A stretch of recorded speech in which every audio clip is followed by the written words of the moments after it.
Hey, so just a very quick update. So the funds are doing what they're supposed to do. So you see today it jumped by 0.5%, or 60.6. That's the actual Nasdaq, right? So this one here doubled it, and this one here almost tripled it, right? So it's good stuff. Let's look at leverage ETFs.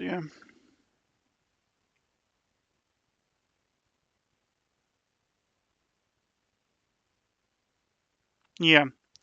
So this one almost tripled it, almost. This one definitely doubled, for sure,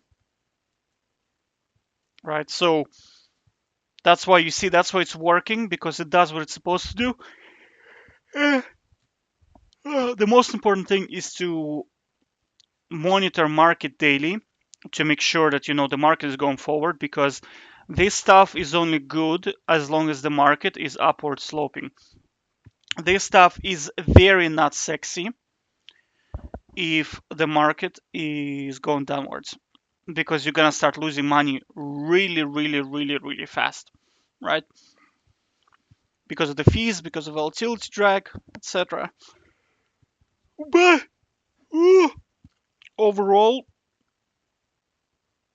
it's the way forward. It's for sure. Ideally, like I read this paper in here. It's a this one here. You can actually get the paper on this thing. This one here.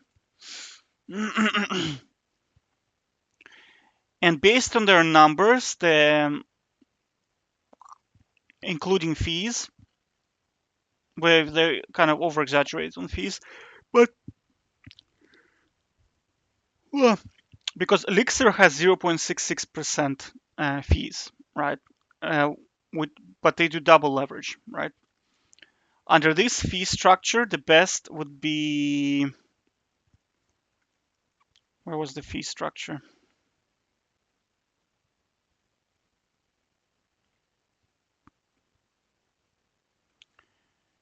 It would be,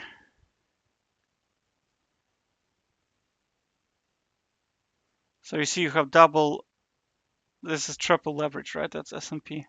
So triple leverage in S&P is the most efficient, but with fees it's still the most efficient, right?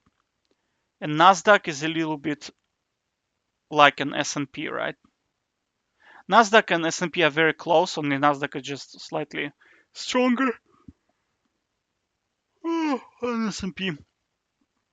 So in here, like 2.5% is the best leverage for Nasdaq. That's why I'm on Elixir, 2%, right? And also in here, they estimated the fees to be 1%, but Elixir is 0.66%, right? So it's a lot lower. But ideally, you're talking for Nasdaq. Ideally, based on like the based on the information I got from the articles, it should be somewhere between 2 and 3. Your optimal leverage, right? 1 is not good. You're not really maximizing your returns. 4 is not very, very bad. So somewhere between 2 and 3 is optimal, right? Closer to 2, probably, right? So if you're thinking which fund to buy for optimal efficiency, it's 2%, right? But again, we have to factor in the fundamental issue with this article is that they took data for 130 years, right? 130 years. And we have to understand that economies in today's world do not work like they did 100 years ago. Like economies are a lot quicker.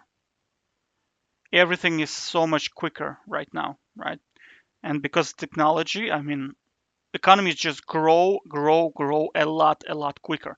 This is why we see like, like normally, I'd say maybe 15 years ago, like 10% return was like 10 to 15% return was like, wow, that's like a lot. In today's economy, like 20% return is like Are you serious? It's very small because we have like funds doing like Nasdaq is doing 30%. You know what I mean? So there are a lot of funds that are doing crazy numbers, like crazy numbers. There are stocks nowadays that do like 1,000%. I mean, like Neo, for example, right? Let's look at Neo. Um, I mean, this year alone, it's already grew by 30%. Like, and it's been like 13 days.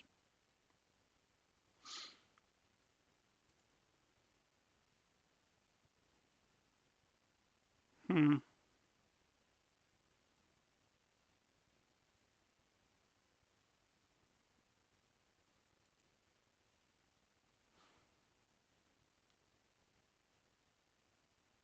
No, Nicholas, $20. Huh? Did they grow? Huh? They grew. 23% Nikola. Man, Nikola is gravity powered trucks, so I would not be very keen on this stock, honestly.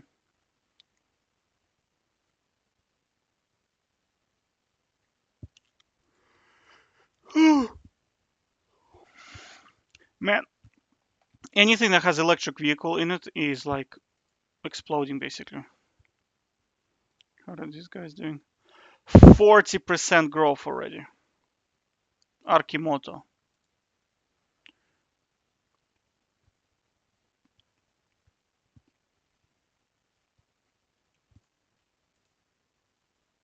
Honestly, not a big fan of this one. I think they're overpriced a little bit. But I mean, last year it went crazy. This stock last year it went crazy. It went from 2 to 52. I mean, that's like 1,500% growth.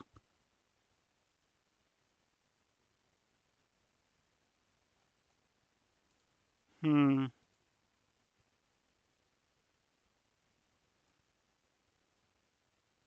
100 billion cap rate already on this company. Hmm. Anyway, back to leveraged ETFs. They work, math works out, so you have nothing to worry about. All right, you have nothing to worry about. Take care. What do I always say? Be smart, not strong. Take care.